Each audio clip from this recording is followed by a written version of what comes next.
Imagine being chained, forced to row until your body breaks. This wasn't prison. This was survival.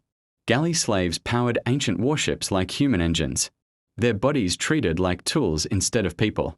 They were chained to their seats, sometimes for months, unable to stand, unable to escape.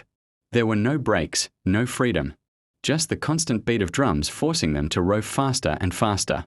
If you slowed down, you were whipped without mercy.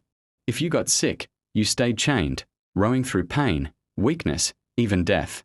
Some ships never stopped, not even in violent storms. Waves crashing as men fought just to stay alive. And if the ship sank, they drowned still chained, dragged into the darkness with no chance of escape. Many didn't survive even a few weeks. And the worst part? Most of them weren't criminals, just prisoners of war, stolen from their lives and forced into this nightmare. History isn't just stories. It's pain we can't even imagine. Follow Life Decoded to uncover the truths they never taught you.